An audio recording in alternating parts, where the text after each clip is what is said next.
1. I'm 6 years old, and every morning I sit in front of my mom's antique armoire with 3 movable mirrors. This is my performance space. In the drawers, I keep the tools of my trade, readied for my ritual, where I methodically place makeup items on a laid-out hand towel, lipstick, powder puff, bottle of Johnson's baby powder. White face, red lips, I'm ready for my scenes to be acted over. I improvise, soliloquies, and sing arias in made-up languages. All my work is original. My repertoire expands. When Mom takes us to see the movie version of the musical Jesus Christ Superstar, I learned the entire soundtrack because I am in love with 3 things. 1, the music moves me in ways I do not yet have the vocabulary to describe. 2, Ted Neely, who plays Jesus. Oh yeah, Ted, with those piercing blue eyes. I don't know how to love him either. But he's giving me feelings. And not the kind you're supposed to have at 6 about Jesus. And 3, Yvonne Elliman, who plays Mary Magdalene, because her voice, right, is sweet, like honey, her performance is true, and because she looks like me. Oh, this is the first time I'm ever experiencing this. Someone up there looks like me. Now, while Ted Neely awakes my romantic, Yvonne Elliman awakes my dream. This is what I want to do, and I can do it. But before I can say it out loud, every other movie I watch, I don't see me. So no matter how much baby powder I put on my face, I can't make myself look like them. So my stay at the armoire ends. How many ages hence? Flash forward to 6th grade. Blessed Sacrament, when Miss Barberry, the most beautiful teacher in our school, assigns us these skits that have messages, like after-school specials.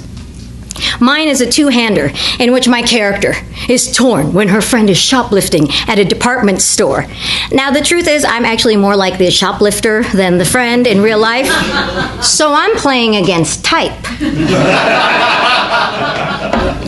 My character has this huge dilemma, and I love every second of those lofty 3 minutes in that scene. And when Miss Barberry waves me over at recess, puts her arm around me, and pulls me in so close that I am breathing in her gentle perfume, Anais, Anais, you're a very good actor. You're very real up there. You should be taking lessons, maybe even auditioning. This is big, because Miss Barberry, she is an actor. She's been on Simon and Simon. I mean, surely she knows what she's talking about, right? She reawakes my dream. I get a commercial agent, theatrical agent. I'm auditioning and auditioning and auditioning. But the truth is, it's 1983, and there's just not a lot of room for actors who look like me. 2 years later, I'm a freshman at Immaculate Heart, and somehow I find myself playing the main role in the skit that my class is presenting. We are the FBI freshmen, and I'm playing the detective. So I fashion myself into an Edward James Olmos from Miami Vice. I get the trench coat, paint on my mustache, slick back my hair, and hide it underneath a hat, because despite my school being run by rebel nuns of the Vatican II, who are giving us an incredibly feminist education after they burned their bras, we still all assumed that all detectives were men. At the end of the day, English Lit and Shakespeare teacher Carmen Hill congratulates me. You were fierce. You commanded. It was almost like you disappeared and you were channeling, I don't know, some kind of Eddie James Olmos. Right? This is big. I mean, she teaches Shakespeare. She's got to know what she's talking about. Except the drama teacher, she never comes anywhere near me, never approaches me, and as much as I value Carmen's opinion, if the drama teacher doesn't see it in me, well, then maybe I don't really have it. For For totally unrelated reasons, I get kicked out of Immaculate Heart at the end of my junior year. You know what? Go to my website. You can read about it there. So, having totally shamed my family and myself with the expulsion, I have nothing to lose. I decide it's time. Why not just say what you've been wanting to say since you were 6? I sign up for Drama 101 at my new school, Glendale High. And in our first week, we had to perform a monologue for our teacher, this giant of a man in stature, voice, and energy, Mac Duggar. So I go through Duggar's bookshelves. I pull out Samuel French monologues for students. Female, young, dramatic, the mad woman of Shiloh. Shiloh. I didn't know how to pronounce it then. I still don't know how to pronounce it now. But with that monologue, Mr. Duggar moves me from Drama 101 to 102. This is big because there is no 103. Now, in my first year as a theater major at Glendale College, the head of the department, a small man with a very large mustache, leans into me as I sit in front of a makeup station. He talks to me through our reflections in the mirror to say, you know, you would be perfect to play Allée in Lion in Winter, except you look about as much like a French princess as I do. My second year, he tells me if I want to get cast in The Nerd, then he'd have to cut my long hair to make a Connie Chung hairdo, you know, so I could possibly look like a newscaster. I start to say, are you frickin' kidding me, you racist bastard? But it comes out as, sure, I'll do it.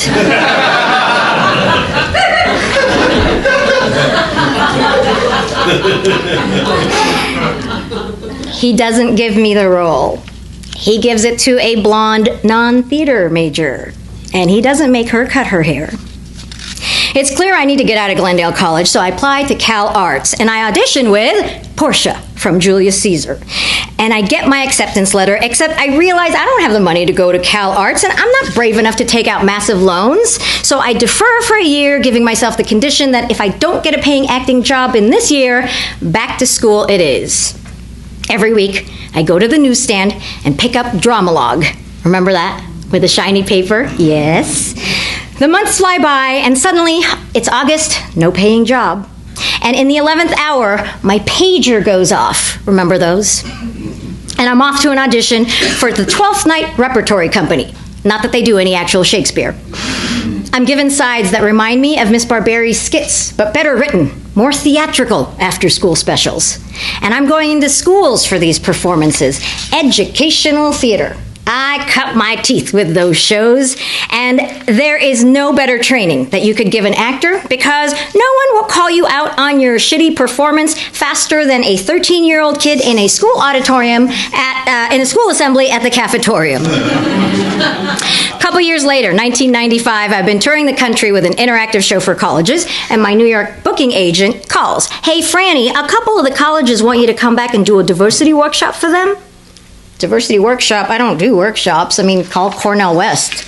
You know, the schools think that since the students already like you, they're going to listen to you about this whole multicultural thing, blah-de-blah-de-blah. It's very hot right now, you know. Well, okay, but I'm really an actor. Can I do a play about multiculturalism? I don't know, can you? So I do.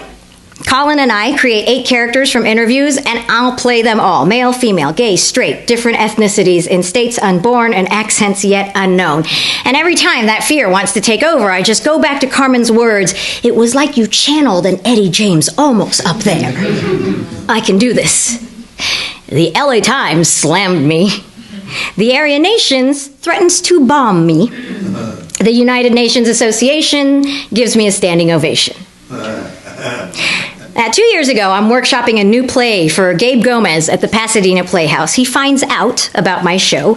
It goes to colleges, huh? You know, I teach at a college now. I have a budget. Will you come? You have a budget? Of course I will come.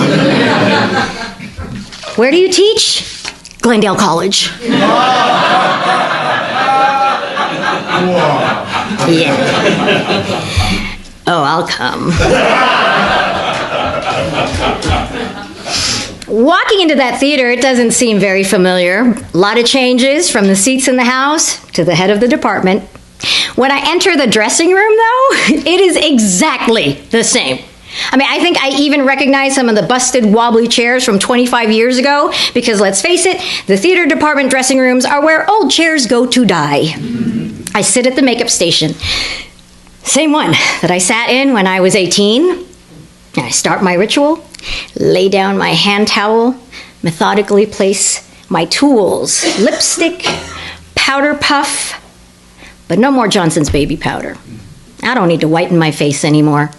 My brown one is good enough. Post-show Q&A, a young girl raises her hand. I don't have a question. I just wanted to say thank you. I'm Filipino-American, and I always feel invisible, you know. But then I'm watching you from here, and you're up there, and you look like me. It's like I feel like somebody finally saw me. Do you get that? Yeah, I get it. I totally get it. Thank you for sharing that with me, and thank you for reminding me. I gotta thank Yvonne Elliman, because she looked like us too. Thank you.